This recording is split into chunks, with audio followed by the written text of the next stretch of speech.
প্রিয় দর্শক, কেমন আছেন? আপনাদের সবাইকে শুভেচ্ছা, আমন্ত্রণ জানাচ্ছি আজকের ভিডিওতে। আজকের ভিডিওর বিষয় হচ্ছে ব্রিগেডিয়ার আজমি, অত্যন্ত আলোচিত একটি নাম। গোলাম আজম, অধ্যাপক গোলাম আজমের ছেলে, আপনারা সবাই তাকে চিনেন। তিনি ব্রিগেডিয়ার ছিলেন। আওয়ামী লীগের সময় তিনি পদচ্যুত হয়েছিলেন এবং তাকে বরখাস্ত করা হয়েছে। কি কারণে তাকে বরখাস্ত করা হয়েছিল, কি অপরাধ ছিল তার, তিনি কি আয়না ঘরে ছিলেন কিনা, খুব আলোচিত আয়নাঘর, সেটা নিয়েও প্রশ্ন আছে। এবং তিনি তখন কোথায় ছিলেন সত্যিকার অর্থে, এবং আগামী দিনে তাকে সেনাপ্রধান বানানোর জন্য কারা চেষ্টা করছে, কারা ভূমিকা রাখছে, সেনাপ্রধান হওয়ার যোগ্যতা তার কি কি আছে, সে বিষয়গুলো নিয়ে কথা বলতে চাই। এখন বাংলাদেশের সবচেয়ে আলোচনার বিষয় আগামী সেনাপ্রধান কে হচ্ছেন। সেনাবাহিনী থেকে সাধারণত একবার কেউ বরখাস্ত হলে তাকে দ্বিতীয়বার আর সেনাবাহিনীতে নেওয়া হয় না। এখন কিন্তু এই আইনের কিছুটা পরিবর্তন ঘটানো হচ্ছে। বিশেষ করে পাকিস্তান চাচ্ছে যে বাংলাদেশের আগামী দিনের সেনাপ্রধান যেন এই ব্রিগেডিয়ার আজমিকে বানানো হয়। আজমি আওয়ামী লীগ সরকারের সময় তাকে বরখাস্ত করা হয়েছিল। কেন বরখাস্ত করা হয়েছিল আপনারা জানেন। ব্রিগেডিয়ার আজমি ছিলেন স্বাধীনতা বিরোধী, তার বাবা ছিল স্বাধীনতা বিরোধী গোলাম আজম, এবং সেই ক্ষেত্রে তিনি সেনাবাহিনীর ভিতরে থেকে অনেক গুরুত্বপূর্ণ তথ্য কিন্তু লিক করে দিতেন পাকিস্তানের কাছে, জামাতে ইসলামের কাছে। সেই সব কারণে কিন্তু ব্রিগেডিয়ার আজমিকে তখন বরখাস্ত করা হয়েছে। আরও অন্যান্য কারণ রয়েছে। তিনি মুক্তিযুদ্ধে বিশ্বাস করেন না, স্বাধীনতায় বিশ্বাস করেন না, ৭১ বিশ্বাস করেন না। আপনারা দেখেছেন তিনি যে কথা বলেছেন, জাতীয় সঙ্গীতে বিশ্বাস করেন না। তার মানে সেনাবাহিনীতে তো বিভিন্ন সময় জাতীয় সঙ্গীত পরিবেশন করা হয়। কাজে এই মেন্টালিটির সেনাবাহিনীতে যারা আছেন তারা কেউ কিন্তু জাতীয় সঙ্গীত বিশ্বাস করেন না। ব্রিগেডিয়ার আজমি একজন। আচ্ছা, আমাদের ব্রিগেডিয়ার আজমি তার সাক্ষাৎকারে একসময় বলেছেন, একদিন আপনারা হয়তো খেয়াল করবেন, যে জেনারেল ওয়াকার, এখন যিনি সেনাপ্রধান আছেন, তিনি কিন্তু ব্রিগেডিয়ার আজমির ওই ইউনিটের তার আন্ডারে ছিলেন, অর্থাৎ আজমির আন্ডারে ছিলেন ওয়াকার। এবং আজমি ওয়াকার সাহেবকে সেইভাবেই মানুষ করেছেন, সেইভাবেই গড়ে তুলেছেন। ওয়াকারও তার, যিনি ব্রিগেডিয়ার আজমি যেহেতু তার প্রধান, ব্রিগেডিয়ার আজমি যেভাবে বলেছেন জেনারেল ওয়াকার সেভাবে নিজেকে তৈরি করেছেন। এবং এখন আমরা জেনারেল ওয়াকারের মধ্যে সেই সব চরিত্র দেখতে পাচ্ছি, সেগুলো আমরা বুঝতে পারি যে জেনারেল ওয়াকার আসলে কি চান। এখন প্রসঙ্গ হচ্ছে ব্রিগেডিয়ার আজমিকে কারা সেনাপ্রধান বানাতে চান। ব্রিগেডিয়ার আজমিকে সেনাপ্রধান বানাতে চান জামাতে ইসলামের সমর্থন, ব্যাপক সমর্থন রয়েছে, ইসলামপন্থী সংগঠনগুলোর সমর্থন রয়েছে। তাছাড়া আমাদের পাকিস্তান, পেয়ারে পাকিস্তান কিন্তু আন্তরিকভাবে চাচ্ছে এই ধরনের ৭১ বিরোধী, স্বাধীনতা বিরোধী, জাতীয় সঙ্গীত বিরোধী, বাংলাদেশের সার্বভৌমত্ব বিরোধী একজন মানুষকে সেনাপ্রধান বানাতে পারলে বাংলাদেশ পূর্ব পাকিস্তান হতে কোনো বাধা নেই। বাংলাদেশ পূর্ব পাকিস্তান হয়ে যাবে। এখনো অনেকে বলছেন যে পাকিস্তানের প্রেসক্রিপশনে বাংলাদেশ চলছে। ওয়াকারুজ্জামান সাহেব একদম পাকিস্তানপন্থী, তার আচার আচরণ, কথাবার্তায় বোঝা যায় তিনি যে পাকিস্তানের একজন কট্টর সমর্থক, তিনি যে এক্সট্রিমিস্ট, তিনি যে জামাতে ইসলামের, হিজবুত তাহির সমস্ত কিছুর সাথে একটা সম্মিলন তার মধ্যে ঘটেছে। এবং সেটি বলা হয় যে এখন এই সেনাবাহিনী সেনাপ্রধানের পরবর্তী সেনাপ্রধান হচ্ছেন ব্রিগেডিয়ার আজমি। কতটুকু সত্য এখনো জানি না, তবে কিন্তু বাজারে এটা ঘুরে বেড়াচ্ছে।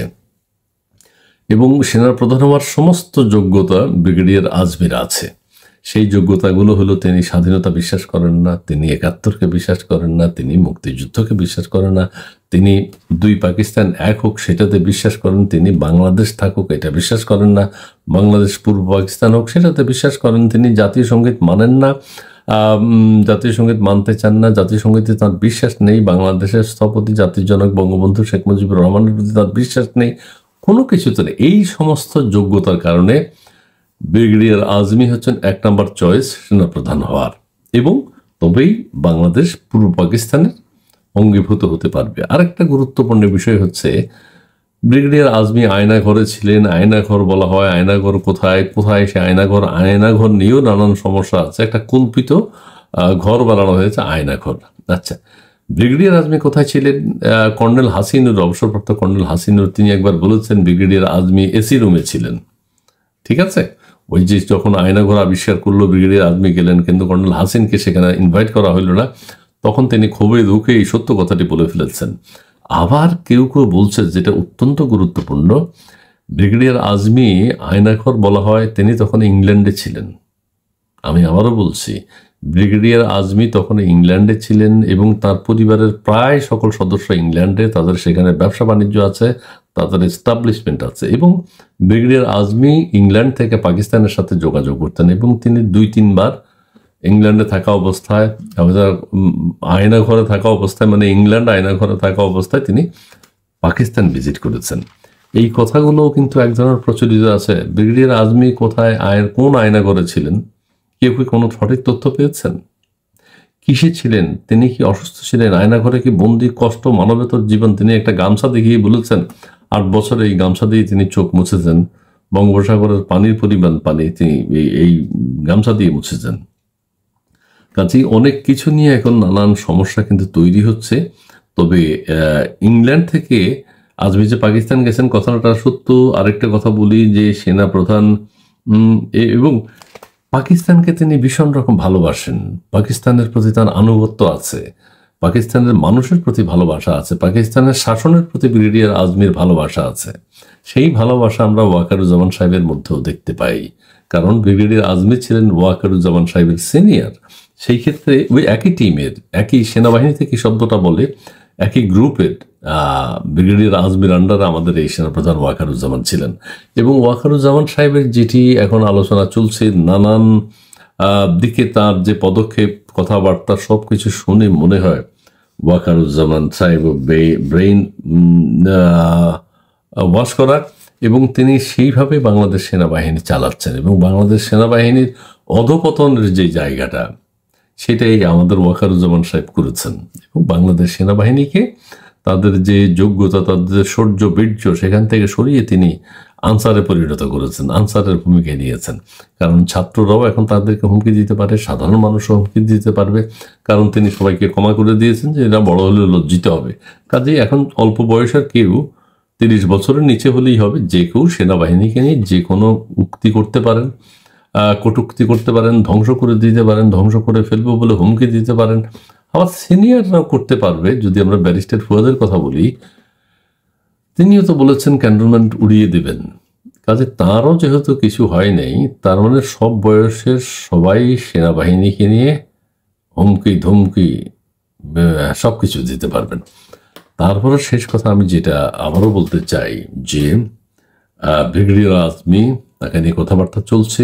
বিশেষ করে পাকিস্তানের চরম আগ্রহ, তাদের আকাঙ্ক্ষা যে ব্রিগেডিয়ার আজমিকে যেন বাংলাদেশের সেনাপ্রধান করা হয়, এবং সেনাপ্রধান করা হলে পাকিস্তানের যে আশা আকাঙ্ক্ষা সেটা ষোলকলা পূর্ণ হবে।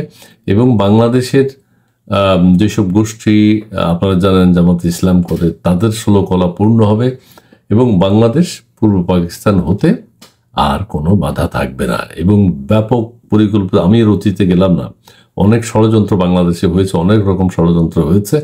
সেই সব ষড়যন্ত্রের একটা পরিকল্পিত রূপ আমরা দেখতে পাব যদি ব্রিগেডিয়ার আজমি আমাদের সেনাপ্রধান হিসাবে দায়িত্ব পালন শুরু করেন। জি, ধন্যবাদ।